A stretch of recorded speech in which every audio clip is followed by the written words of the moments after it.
Oh, Mexico. It sounds so simple, I just gotta go. Now when you go, medical cannabis is legal. Finally. Trouble in the plains of South Dakota as their governor tries to stop the voters' wishes for adult use. And we hear from Captain Hooter on the thinning of the cafe industry in his beloved Amsterdam on We Talk News next.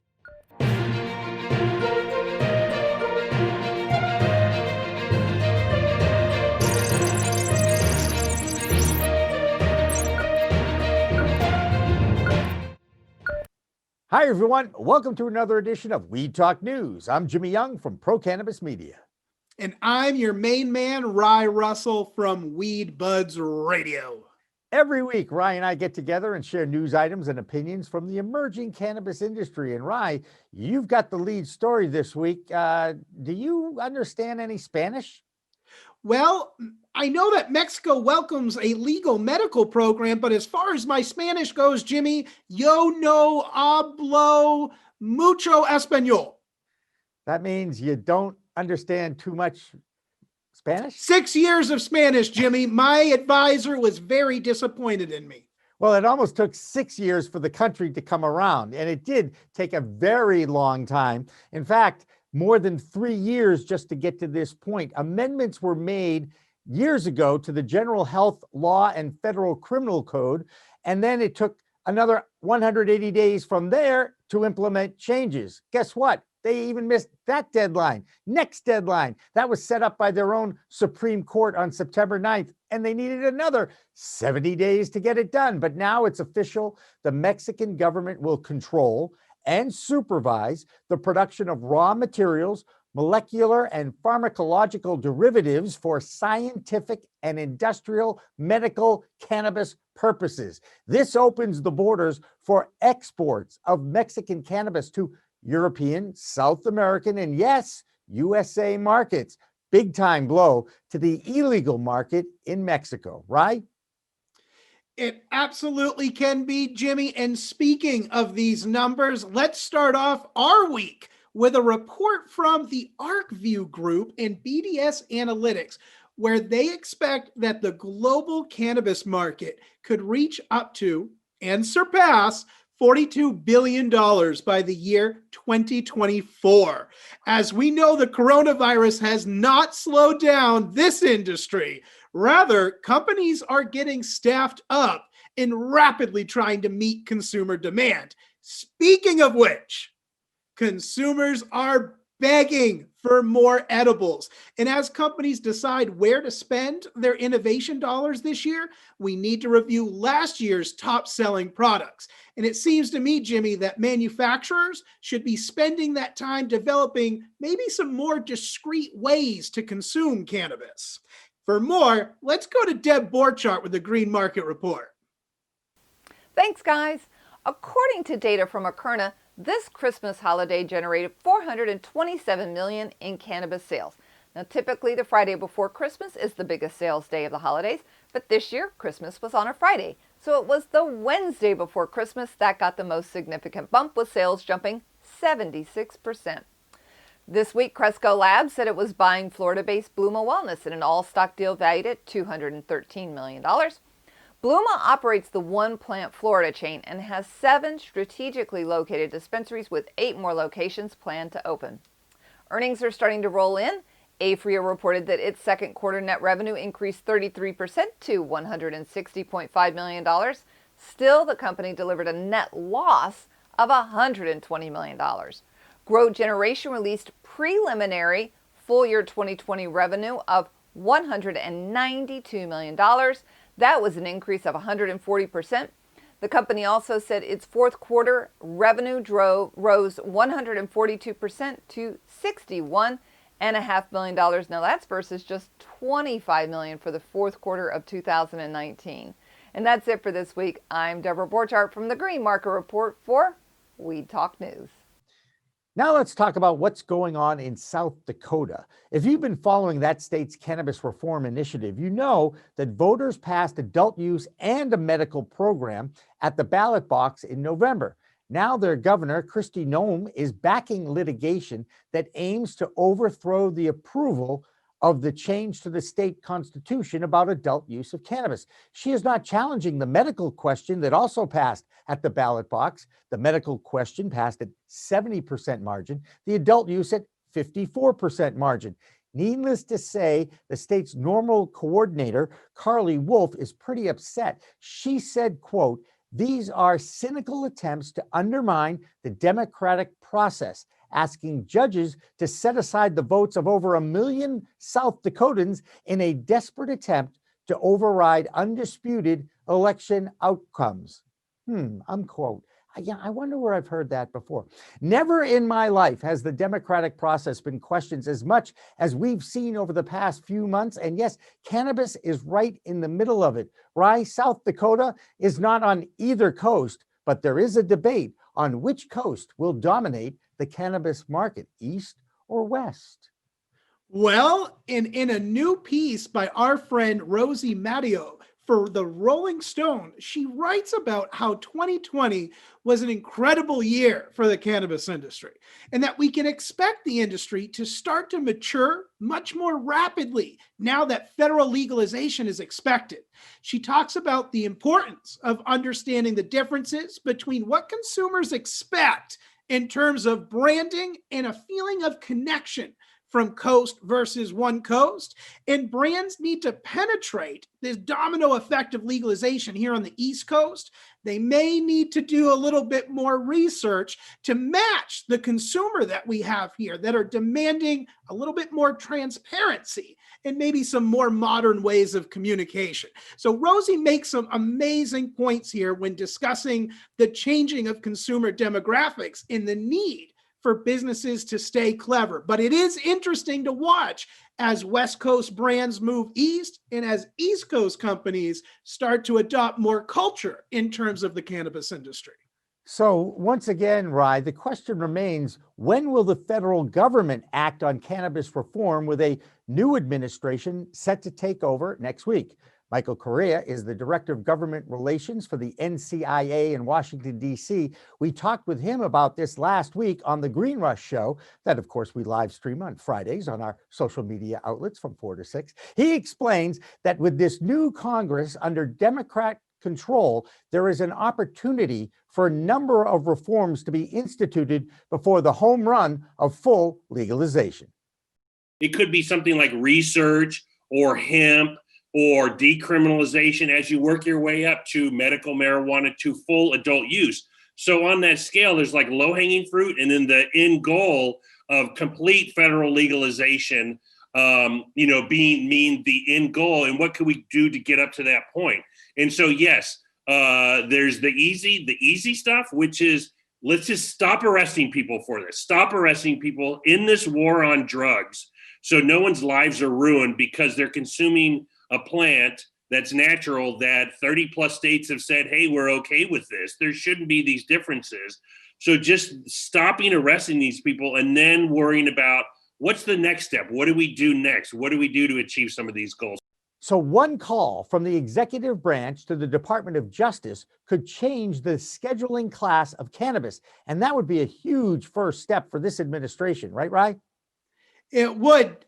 But Jimmy, I'm ready for our Maine Cannabis Report. I'm ready too. All right. Well, your main man here, Rye Russell, and some interesting news. Pro Verde Laboratories was shut down due to operating without proper city permits or licensing. Cited in December, founder and chief scientist Christopher Hudala stated that he was unaware that the city of Portland requirements were different from the state. The lab will stay open, and it has not laid off any employees, but will be unable to test THC-rich cannabis until further review. Interesting.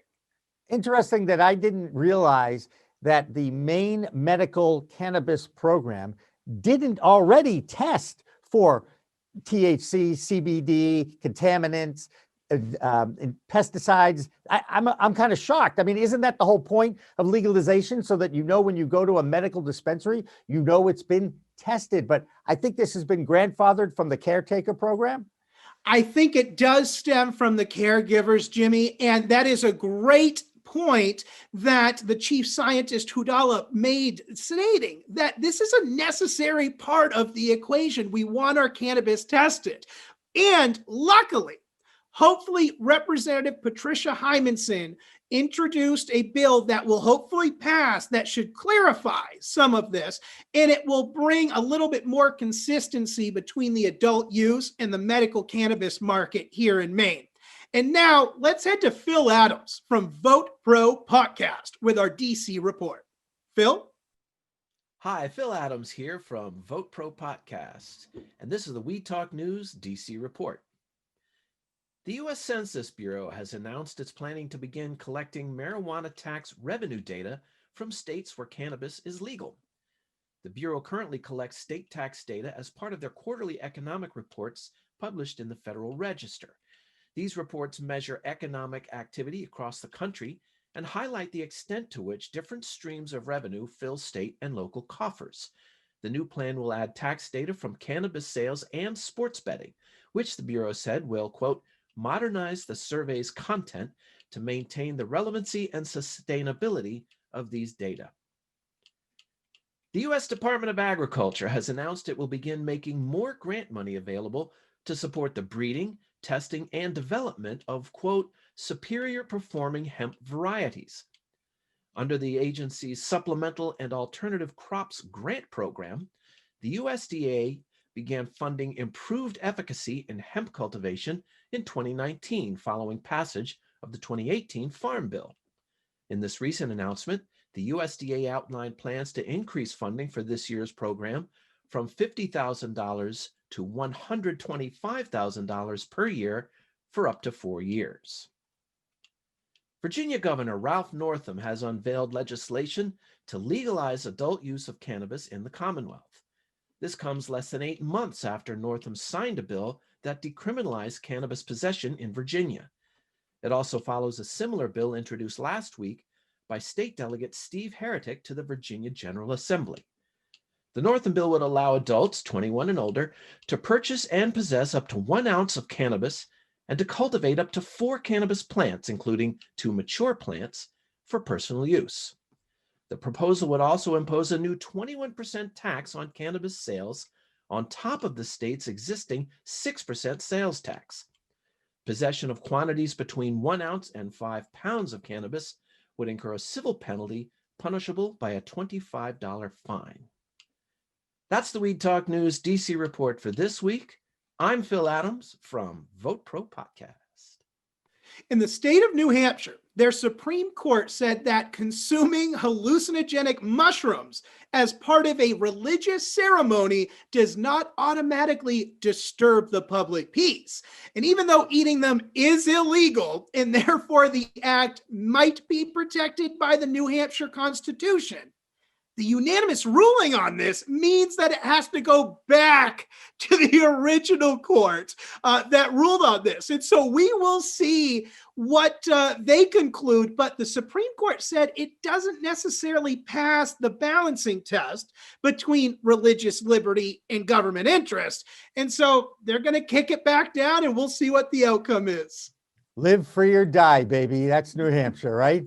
That is New Hampshire. All right. It was 1 week ago that New Jersey legislators were poised to announce their new adult use cannabis laws when that deal fell apart over underage provisions. Governor Phil Murphy did say in his State of the State address this week that we are on the verge of passing a groundbreaking set of laws to reform our historically unjust approach to marijuana and cannabis.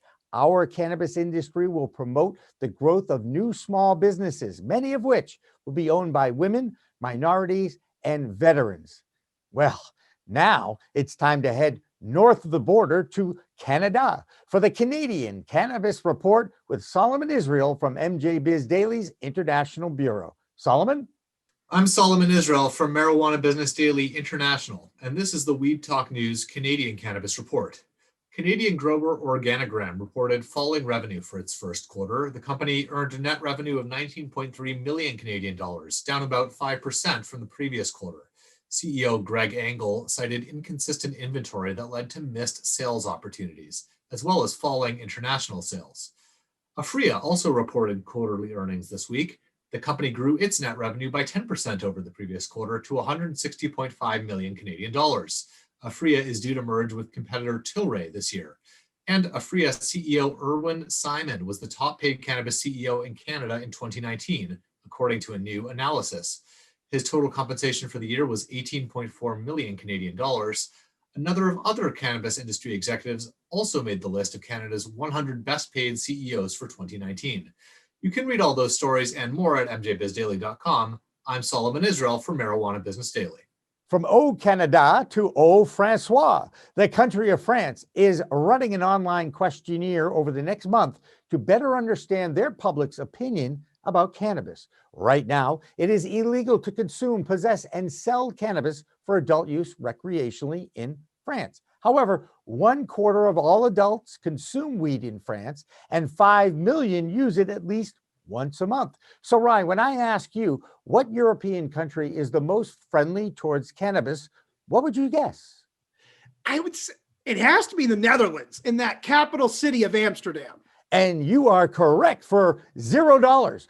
Right now, anyway, in fact, for decades, the coffee houses in Amsterdam have been openly selling weed, and over 49 million tourists flock to that country every year to partake in that casual culture and approach to cannabis. Now, the mayor of Amsterdam, Felke Helmsema, wants to close many of those coffee houses in order to have better control over its use. Now, when it comes to an opinion about the coffee houses in Amsterdam, I go straight to Captain Hooter, who literally wrote the definitive guide to those coffee houses a few years ago. Literally, all of the dominoes are ready to fall over into the positive cannabis industry around the world. You are surrounded by countries that are either legal already or are legalizing soon. You just had Great Britain leave with the Brexit thing. Everybody's economy is in the toilet. So they're going to be forced to have to legalize or at least decriminalize in all of these countries. And this country decides that no, we're going to take our 40 years of amazing branding and wonderful experience that we've had bringing all these loyal people here, and we're just going to push them all away. It's one of the silliest things I've ever heard. Captain Hooter should know. He's visited and reviewed all 166 coffee houses and cafes when he lived in Amsterdam. His book is still the most comprehensive guide in the industry. He warns that the contraction of open cafes might be the first step for that government to take over the cannabis trade in the Netherlands. As far as cutting down, I think they're stabbing the industry, the people that have been there and have suffered for years, decades. Remember one other thing that's kind of interesting about Amsterdam that a lot of people don't realize. It's not legal there. It's tolerated. Right. Tolerated. Remember, when I was living there, here I am, I'm 59 years old. I had to roll up a towel and stick it under my door. So when I smoked a joint, the smell didn't go out and my neighbor didn't smell it and call the police on me. Okay. So they still live in a very kind of I wouldn't say a police state, but I mean in this really regulated environment where the growers are still criminals until they bring the weed through the door. And then when it's through the door, then they're heroes. And, oh, this is this great grower. He grows this great bud. But when he's outside coming in there, he's a criminal. So the whole system has been messed up for a while. And it's been, talk about clamped down and held back. It's held back dramatically. Well, it's just never easy in the cannabis world, is it, Ryan? No, but here's something to look forward to. If you happen to be a resident of Washington, D.C., the group DC Marijuana Justice, or DCMJ, has a great gift idea when COVID vaccinations finally arrive for the public. They have said that they will call for joints for jabs. DC home growers will lawfully distribute free bags of cannabis outside of vaccination centers as soon as that vaccine arrives. Rye, you just can't make this stuff up. And that'll do it. For another edition of Weed Talk News, I'm Jimmy Young from Pro Cannabis Media. And I'm Rye Russell, your main man from Weed Budz Radio. Remember, it's a whole new world of weed out there. Use it responsibly. Thanks for watching. Thanks for listening.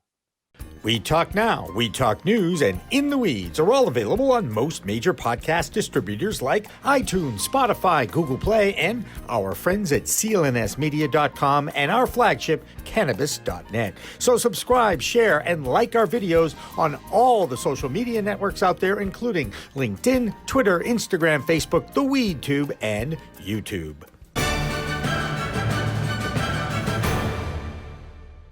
Weed Talk and In the Weeds are two productions of Pro Cannabis Media supported by Revolutionary Clinics, one of the top medical cannabis dispensaries in the Massachusetts area, now with 3 locations in Greater Boston, 2 in Cambridge, and 1 on Broadway in Somerville. Rev Clinics has a patient-first mission. They will customize your needs as a medical patient with the proper titration and combination of strains, flavors, and products. Rev Clinics, where the patient comes first. We are Pro Cannabis Media.